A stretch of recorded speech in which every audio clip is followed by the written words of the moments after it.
Selamat pagi adik-adik mahasiswa di jurusan Matematika Unpar dan Departemen Matematika UI. Dan juga selamat pagi kepada Pak Ferry dan Bu Erwina. Pada pagi hari ini kita akan melanjutkan kuliah kita dan pokok bahasan hari ini adalah berjudul persamaan diferensial stokastik. Persamaan diferensial stokastik ini sangat penting kita pelajari karena model-model tingkat bunga dan harga saham yang merupakan aplikasi dari komputasi saintifik untuk kuliah ini itu dinyatakan dalam sebuah persamaan diferensial stokastik. Ya, mari kita mulai materi hari ini. Persamaan diferensial stokastik seperti sudah dikatakan tadi sangat penting. Kenapa kita perlu mempelajari? Karena terdapat perbedaan yang sangat besar dibandingkan dengan persamaan diferensial biasa yang sekalian sudah pelajari di mata kuliah persamaan diferensial biasa. Dan pada pokok bahasan ini tujuan instruksional umumnya adalah mahasiswa mampu memahami persamaan diferensial stokastik, integral Ito, dan formula Ito-Dublin. Jadi ini adalah tujuan instruksional umum yang diharapkan dicapai mahasiswa setelah kalian menyelesaikan kuliah ini. Sedangkan tujuan instruksional khususnya adalah mahasiswa mampu menjelaskan perbedaan antara persamaan diferensial biasa dengan persamaan diferensial stokastik. Yang kedua, mahasiswa mampu menuliskan dan menjelaskan persamaan diferensial stokastik yang berkaitan dengan proses-proses stokastik.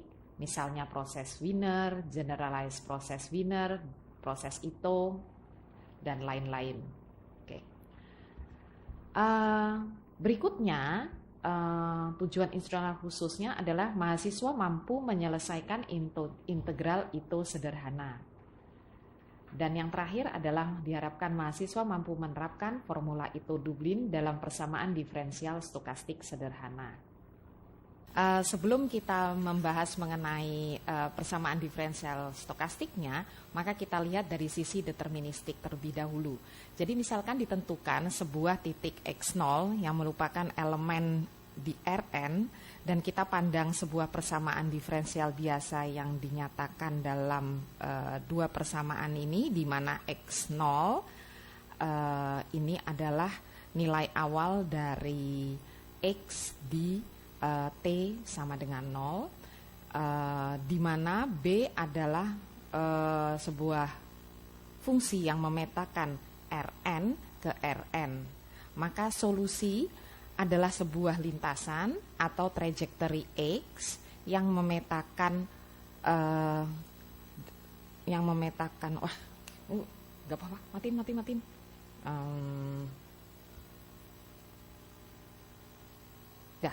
Yang nanti potong lagi ya, yang memetakan X dari gimana? Aku jadi bingung, losan.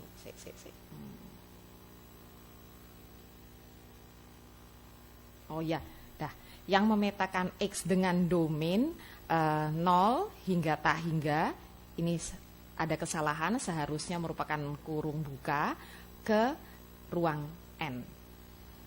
Maka masalah ini dikenal sebagai masalah nilai awal dan dapat digambarkan solusi tersebut sebagai suatu lintasan seperti ini. Ya, jadi kita lihat ini adalah solusi yang dinyatakan dalam sebuah lintasan. Nah, sekarang kalau kita lihat gambar seperti ini, di mana kita lihat titik-titik itu, ya, titik-titik ini di atas ini, pergerakan titik-titik ini tidak teratur sehingga distribusinya juga akan berubah sejalan dengan perubahan waktu. Jadi kalau Anda lihat di bawah ini ada sebenarnya perubahan waktu dan bagaimana distribusi ini selalu berubah. Nah, untuk menghadapi atau menjawab masalah-masalah yang terkait dengan hal-hal yang berubah secara stokastik seperti ini, di mana distribusinya juga selalu berubah dengan berjalannya waktu, maka kita harus melihat proses stokastik. Dan pada banyak aplikasi, trajektori hasil pengukuran eksperimen dari sistem yang dimodelkan dengan persamaan diferensial biasa, kenyataannya itu tidak mudah diprediksi, sehingga solusinya yang tadinya digambarkan sebagai suatu lintasan yang mulus, sekarang jika digambarkan ini lintasannya sudah tidak mulus lagi. Ini jadi adalah contoh lintasan dari sebuah solusi persamaan diferensial stokastik. Ya, jadi sekarang kita masuk ke dalam masalah persamaan diferensial stokastik untuk mencoba menyelesaikan masalah di mana terjadi perubahan yang sifatnya acak begitu. Seperti tadi ada contoh gambar yang titik-titik tersebut akan berubah tidak tentu begitu. Nah, sebuah persamaan diferensial stokastik dapat diperoleh dengan menambah sebuah suku gangguan yang bersifat random atau acak pada sebuah persamaan diferensial deterministik. Misalkan persamaan diferensial deterministiknya dinyatakan dalam bentuk seperti ini, ya. Di mana di sini X pada T sama dengan 0 merupakan nilai awalnya yaitu X0. Nah, gangguan tadi yang sifatnya acak tadi disebut atau dikenal sebagai Brownian motion B atau disebut juga sebagai proses Wiener. Sehingga persamaan ini yang mulanya merupakan persamaan diferensial deterministik akan berubah menjadi persamaan diferensial stokastik yang dinyatakan dalam bentuk ini. Jadi kita lihat di sini ada faktor acak yang muncul di sini. Ya. Nah, di sini A dan B adalah dua fungsi deterministik. Fungsi A dikenal sebagai coefficient drift, sedangkan fungsi B dikenal sebagai coefficient difusi. Untuk menentukan solusi dari persamaan di atas, ya persamaan ini mau tidak mau akan melibatkan sebuah integral stokastik. Nah, tadi adalah pendahuluan yang kita bahas, yaitu kenapa kita perlu membahas mengenai persamaan diferensial stokastik, dan tadi sudah disinggung diawali dengan persamaan diferensial biasa, kemudian kita beralih karena ada suatu masalah, kita beralih ke persamaan diferensial stokastik. Jadi sekarang kita akan masuk ke pembahasan persamaan diferensial stokastik. Jadi seperti tadi sudah disinggung, secara umum suatu persamaan diferensial stokastik akan memiliki bentuk seperti ini. Dan persamaan ini juga biasa dinyatakan dalam bentuk persamaan integral sebagai berikut. Ya, jadi kita lihat ini adalah persamaan diferensial stokastik yang dinyatakan dalam sebuah persamaan integral seperti ini. Dengan X0-nya adalah harga awal dari X di titik T sama dengan 0. Oke, suku kedua pada persamaan di atas merupakan integral biasa yang bersifat deterministik. Namun integral pada suku ketiga mengandung proses stokastik. Jadi kita lihat di sini, ini suku kedua, ini integral biasa ya yang kalian sudah pelajari ya. Sedangkan integral yang ketiga karena mengandung faktor increment dari Brownian motion merupakan integral stokastik. Nah, persamaan diferensial stokastik yang memiliki bentuk umum seperti ini ya disebut persamaan diferensial stokastik linier. Jadi di sini alfa, beta, gamma, dan sigma itu merupakan fungsi-fungsi tertentu dari T atau juga dapat berupa konstanta-konstanta. Nah, jika alfa, beta, gamma, dan sigmanya adalah konstanta, maka PDS itu disebut sebagai PDS yang autonomous. Nah, jika alfa T-nya bernilai 0 dan gamma T-nya bernilai 0, maka PDS tersebut dikenal sebagai PDS linier homogen. Jika gamma T-nya itu 0, maka PDS tersebut dikatakan linier pada neurosens. Nah, kalau kita perhatikan sekarang PDS berikut ya, dengan alfa dan sigmanya merupakan konstanta non negatif. Maka PDS dengan bentuk seperti ini dikatakan mengikuti proses Ornstein-Ozanberg atau merupakan PDS tipe Langevin. Nah, PDS tersebut banyak digunakan. Nanti Anda akan belajar juga pada saat Anda membahas mengenai model harga saham atau tingkat bunga, ya. Jadi Anda perlu mempelajari ini. Nah, untuk menentukan solusi dari PDS tadi, ada yang harus kita lakukan terlebih dahulu, yaitu kita harus pandang dulu, misalkan ada proses YT itu dinyatakan sebagai perkalian dari XT dengan eksponensial dari alfa T. Nah, dari sini kita dapat menurunkan YT, fungsi YT ini dengan menggunakan aturan turunan untuk fungsi perkalian sehingga diperoleh persamaan 515 ini. Ya. Oke. Kemudian kita substitusikan DXT. DXT itu apa? DXT ya ini ya.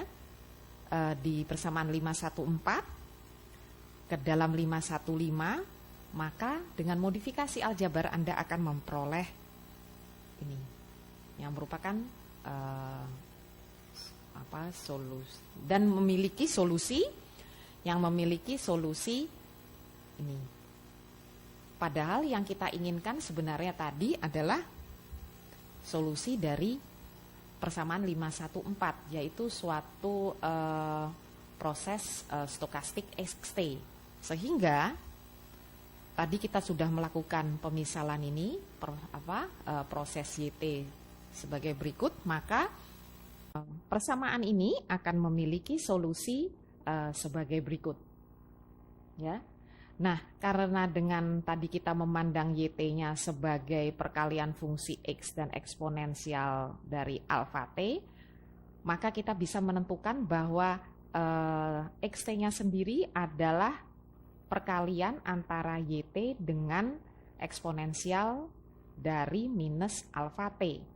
Oleh karena itu, solusi daripada XT dari sini dan menggunakan persamaan ini, maka kita akan memperoleh solusinya dari persamaan 514 adalah sebagai berikut. Ya, oke. Sekarang kita akan masuk kepada pembahasan mengenai integral stokastik. Jadi tadi kita sudah membahas mengenai persamaan diferensial stokastik, walaupun cukup ringkas.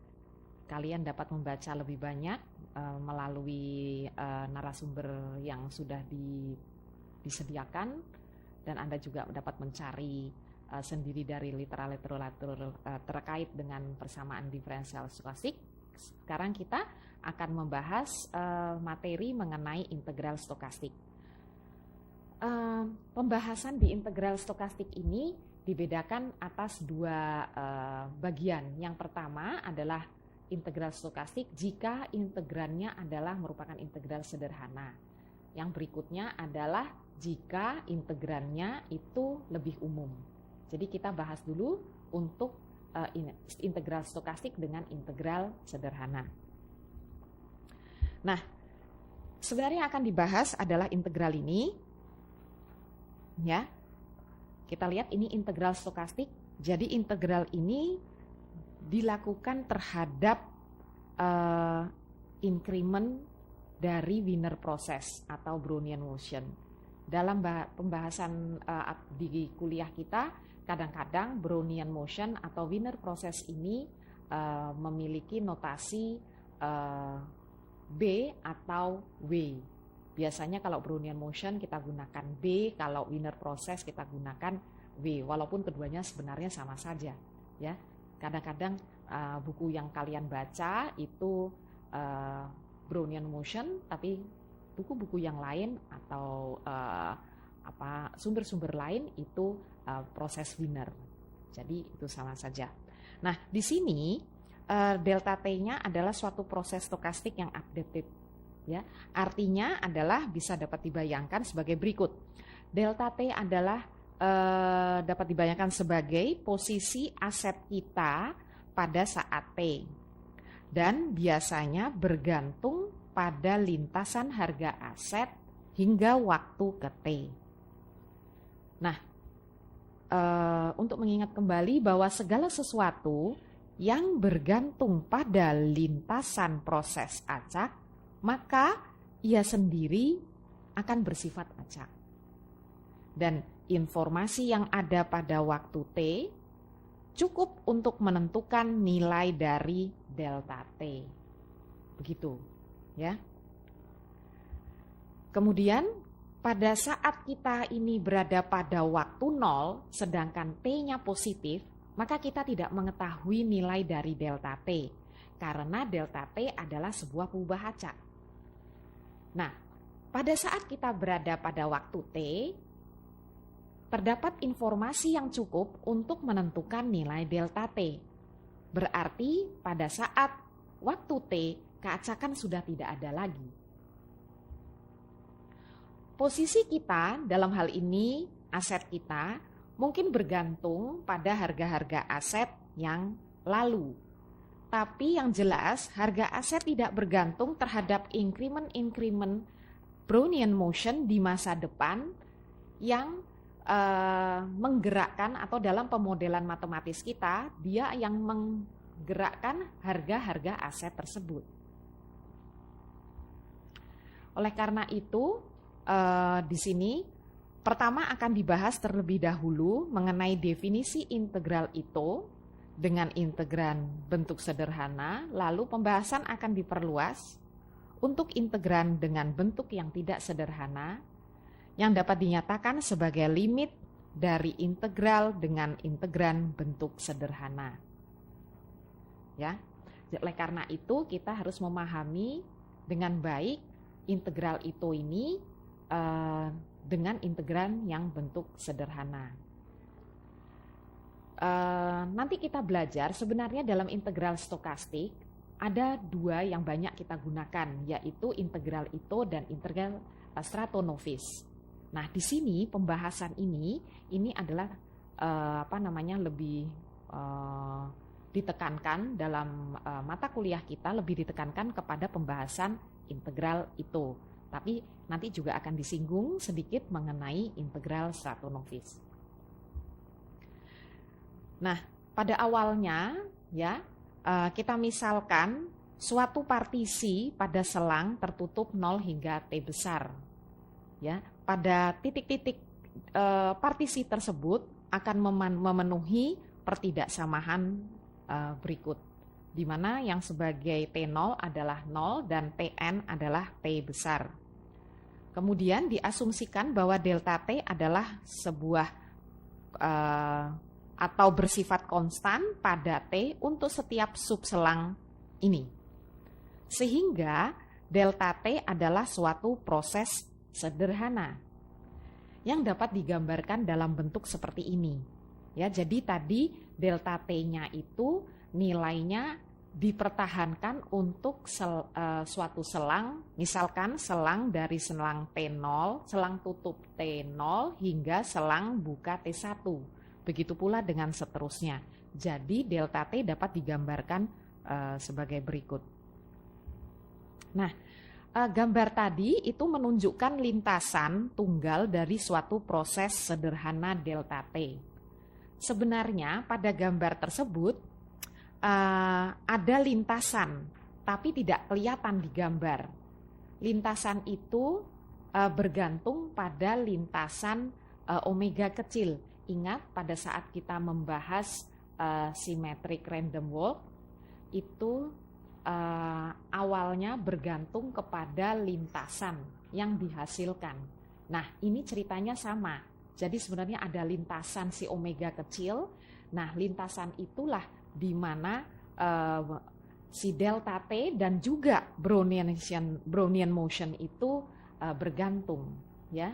Jadi tadi kita ulangi, pada gambar tersebut nilai delta T pada titik T sama dengan TJ akan sama sampai sebelum masuk di partisi waktu berikutnya, yaitu T sama dengan TJ plus 1. Jadi kita lihat kembali gambar ini, ya, dia akan sama sebelum dia masuk ke titik partisi berikutnya. Contohnya di T1 dia sudah berubah nilai daripada delta J, gitu. Nah, nilai delta T ini dapat bergantung hanya pada informasi yang ada pada T. Ya, dan kemudian karena tidak ada informasi pada waktu T0, nggak ada informasi pada waktu T0, maka nilai delta 0 harus sama untuk semua lintasan. Kalau tidak, berarti ada lintasan yang memiliki informasi. Padahal asumsinya tidak ada informasi pada waktu T0. Jadi delta 0 harus sama untuk semua lintasan. Dan potongan pertama dari delta T untuk interval yang pertama ini sebenarnya tidak bergantung pada si omega kecil itu, karena tidak ada informasi pada saat T sama dengan 0. Nah, nilai dari delta T pada selang berikutnya itu dapat bergantung pada pengamatan pada selang yang pertama.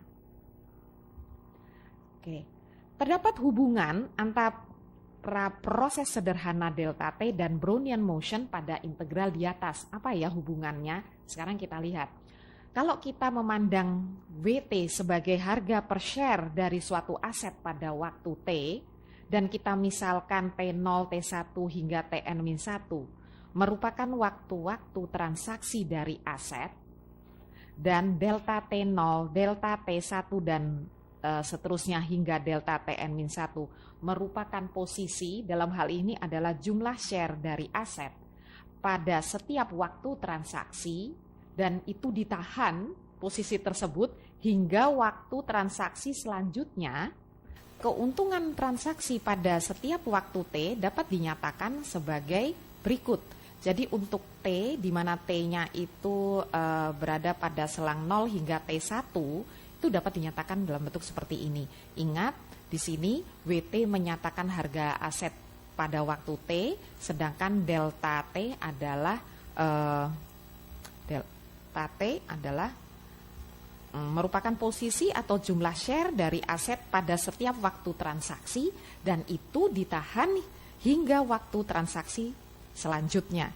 Jadi sekarang karena T-nya itu berkisar dari 0 hingga T1, maka kita bisa menyatakan keuntungannya dinyatakan dalam persamaan ini. Ya. Dan karena kita tahu bahwa Brownian motion itu pada waktu T0 bernilai 0, maka akhirnya keuntungannya adalah delta 0 dikali WT, di mana T-nya ada pada selang ini. Berikutnya pada selang T1 hingga T2, maka keuntungan transaksinya dinyatakan dalam persamaan yang kedua ini.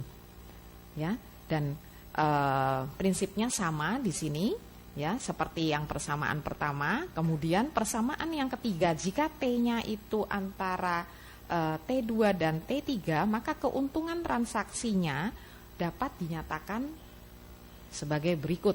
Sehingga dapat kita berdasarkan tiga persamaan tadi, secara umum jika T itu berada pada selang TK hingga TK plus 1, maka keuntungan tadi dapat dihitung menggunakan persamaan ini. Nah, proses IT di atas adalah tidak lain adalah integral itu dari proses sederhana delta T. Dan untuk T di mana T itu memenuhi pertidaksamaan ini dapat dinyatakan dalam bentuk sebagai berikut. Jadi begini, tujuan kita tadi pada awal pembahasan integral stokastik, apa yang ingin kita bahas adalah bagaimana cara menghitung ini. Ya. Nah, ternyata setelah kita bahas dan dari contoh tadi mengenai keuntungan posisi harga aset yang kita akan peroleh, kita mendapatkan pernyataan bahwa IT dapat dinyatakan dalam bentuk ini. Sehingga apa yang dapat bisa menjadi kesimpulan bahwa integral stokastik dengan integran sederhana adalah, kita lihat ini karena IT sendiri dapat dinyatakan dengan bentuk seperti ini, dan IT itu tidak lain merupakan integral itu yang dinyatakan seperti ini, berarti integral stokastik dengan integran sederhana ini dapat kita nyatakan sebagai ruas kanan dari persamaan IT ini. Ya, mungkin jelas ya. Oke. Berikutnya tadi itu yang kita bahas adalah integral stokastik dengan integran yang sederhana. Nah, sekarang kita akan beralih dengan pembahasan integral stokastik dengan integral yang lebih umum.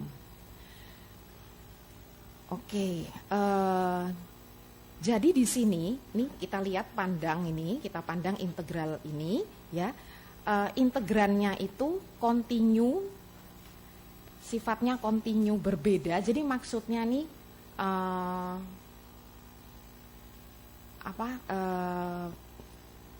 bukan merupakan sebuah fungsi yang sederhana seperti tadi yang kita bahas, tapi dia itu berbeda terus ya. Jadi saya tulis sebagai kontinu berbeda. Jadi maksudnya itu ya, selalu berubah. Fungsinya itu tidak sederhana, selalu berubah terhadap waktu dan juga bisa mengandung lompatan. Nanti kita lihat apa yang dimaksud lompatan. Nah, untuk mendefinisikan integral dengan integran yang lebih umum, jadi delta T itu kontinu berbeda dan juga mungkin mengandung lompatan, kita dapat mengaproksimasi delta T dengan proses sederhana yang digambarkan melalui gambar berikut ya. Jadi ini delta T-nya sendiri ya. Kemudian ini lompatan, ada lompatan di sini. Nah, kemudian dia akan lanjut lagi. Nah, kita mau coba taksir dia dengan suatu delta T yang merupakan proses sederhana. Nah, pada gambar tadi, kontinu berbeda dari delta T itu ditunjukkan sebagai garis yang utuh. Tadi jadi dalam garis yang utuh, dan integran yang sederhana yang akan mengaproksimasi itu ditunjukkan dengan garis putus-putus. Nah, ini seperti ini. Ya, jadi delta T ini yang kontinu tadi, yang kontinu berbeda, dan ini yang akan mengaproksimasi. Nah, terus ada lompatan, ya, tadi sudah dijelaskan. Integran sederhana yang akan mengaproksimasi integran yang lebih umum tadi itu dibentuk dengan cara hampir sama seperti tadi, yaitu memilih suatu partisi lagi. Kita pilih suatu partisi lagi, ya. Kemudian kita tetapkan proses sederhana delta Tj pada setiap Tj, dan kita pertahankan proses sederhana konstan sepanjang subselang ini. Ya. Pada saat langkah maksimum dari partisi mendekati 0, jadi kita bayangkan langkah maksimum dari partisi itu mendekati 0, ya. Maka integran yang mengaproksimasi yaitu delta Tj itu tentu saja akan menjadi penaksir yang lebih baik dalam mengaproksimasi integran yang kontinu berbeda. Ya, jadi Anda bayangkan di gambar tadi ini, kalau kita buat partisi-partisinya itu tadi sangat kecil menuju 0, yang maksimum saja menuju 0, maka yang ada di kepala kita bahwa penaksir-penaksir ini akan mengaproksimasi si delta T yang lebih umum itu tentu saja akan lebih baik, begitu. Nah, sehingga secara umum barisan delta NT dari proses-proses sederhana itu dapat dipilih untuk N menuju tak hingga, dan proses ini akan konvergen ke delta T yang kontinu berbeda tadi. Ya, di sini arti konvergen apa? Yaitu ini, karena kita sudah berbicara, ada ekspektasi di sini, kita sudah berbicara proses stokastik, ya. Nah, jadi kita selalu menggunakan ekspektasi. Jadi arti konvergen adalah ini. Tadi ini adalah delta NT adalah yang mengaproksimasi, sedangkan delta T adalah yang mau kita aproksimasi. Ya. Oke, di mana N-nya sekarang sudah menuju tak hingga. Oke. Definisi formula integral itu dengan integral yang kontinu berbeda itu dapat dinyatakan dalam bentuk seperti ini. Jadi ini kan tadi kita mau cari di mana sekarang delta U-nya delta T ya merupakan fungsi yang kontinu berbeda dan mungkin memiliki lompatan. Itu didefinisikan sebagai limit N menuju tak hingga dari, nah sekarang integralnya di sini integrannya merupakan proses yang sederhana. Tadi kita sudah mempelajari apa ini integral dengan integran yang dengan proses sederhana. Jadi integral ini mewarisi sifat-sifat integral itu dari proses sederhana. Oke, jadi contohnya supaya lebih jelas akan dihitung integral dari WT DWT dengan interval 0 hingga T besar. Nah, tadi apa prinsipnya? Kita pilih nih suatu barisan delta yang sederhana ya. Nah, delta sederhananya bagaimana? Contohnya di sini yang sebagai delta NT itu kita bedakan menurut partisi-partisinya. Untuk selang 0 hingga T besar N itu bernilai 0. Jadi kita ambil dari nilai dari W di titik 0 yaitu sama dengan 0. Dan berikutnya untuk selang berikutnya adalah nilai dari Wiener di titik T. Contohnya di sini pada selang ini T per N dan seterusnya. Jadi untuk setiap partisi didefinisikan suatu integran sederhananya itu sesuai yang didefinisikan di sini. Sehingga dapat digambarkan dalam bentuk seperti ini. Ya, untuk dari 0 hingga tadi kalau nggak salah kita lihat kembali lagi dari 0 hingga ke T besar dibagi N itu bernilai 0. Maka di sini kita lihat hingga T besar N nilainya 0. Dan seterusnya dari T dibagi N hingga 2T dibagi N ada lagi nilainya W apa tadi itu W di T besar N. Nah ini bisa langsung dilihat di gambar nih harusnya nih ya. W di T besar N. Begitu seterusnya. Jadi kita punya banyak proses-proses sederhana yang akan mengaproksimasi integral dengan integran yang lebih umum ini. Nah, di dalam modul materi sudah dijelaskan bagaimana ternyata dengan modifikasi aljabar dapat kita peroleh bahwa akan memiliki solusi integral tersebut sama dengan setengah W kuadrat T besar dikurang setengah dari T besar. Di sini ada definisi dari quadratic variation yang sudah dibahas pada pembahasan Brownian motion. Nah, kalau kita bandingkan sekarang hasil integral ini ya, ini dengan integral pada kalkulus yang sudah kalian pelajari. Nah, bentuknya seperti ini. Ternyata di sini akan memberikan hasil seperti ini dan ternyata nah, ini kita substitusikan batas-batasnya, kita akan memperoleh hasil yang berbeda dengan dibandingkan dengan integral stokastik karena ada faktor tambahan di sini. Ya. Oke. Nah, seperti pada kasus deterministik, Anda sudah tahu bahwa integral, kalau kita memiliki integral yang seperti ini, itu dapat diaproksimasi dengan menggunakan metode Riemann-Sum yang dapat dinyatakan dalam bentuk seperti ini. Nah, kalau integral ini maksudnya dievaluasi pada titik kiri TJ untuk J-nya itu berjalan dari 0 hingga N-1 dari 4 persegi. Jadi ini contohnya kita menggunakan 4 persegi. Atau integral tersebut dievaluasi pada titik tengahnya pada setiap partisi dari 4 persegi. Jadi bisa dinyatakan dalam bentuk yang seperti ini. Kita lihat harga fungsinya sekarang udah di titik-titik tengah pada tiap partisi. Maka kita sebenarnya menghitung atau kita akan memperoleh hasil yang agak berbeda Apalagi jika N-nya itu tidak terlalu kecil, maka kita lihat daerahnya yang kita hitung akan berbeda begitu. Jadi ini yang tadi kalau dihitung pada titik sebelah kiri pada tiap partisi, ini pada titik tengah partisi. Nah, dengan menggunakan cara yang sama, kita juga dapat melakukan pada integral stokastik yang terhadap proses Wiener-VT ini. Jadi ini integralnya ya terhadap proses Wiener-VT. Kita lakukan aproksimasi sesuai dengan titik evaluasi integralnya.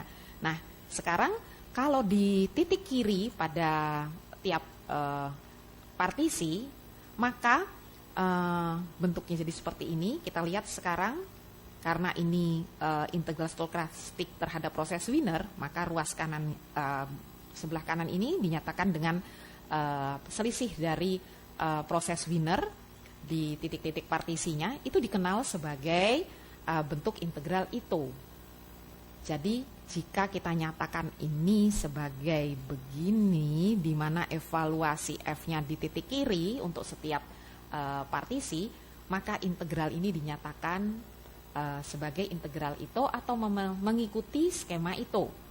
Nah, kalau yang berbeda seperti di kasus deterministik, di mana integralnya itu dihitung pada titik tengahnya, titik tengah pada tiap partisi, maka kita peroleh bentuk seperti ini, itu dikenal sebagai integral Stratonovis atau memenuhi atau mengikuti skema Stratonovis. Nah, ini adalah contoh dari simulasi integral itu, ya. Nah, sekarang sepertinya sebelum kita melanjutkan pembahasan kita, ada baiknya kita istirahat sebentar. Kita istirahat 5 menit dan nanti kita akan melanjutkan pembahasan kita lagi. Ya, kita istirahat dulu.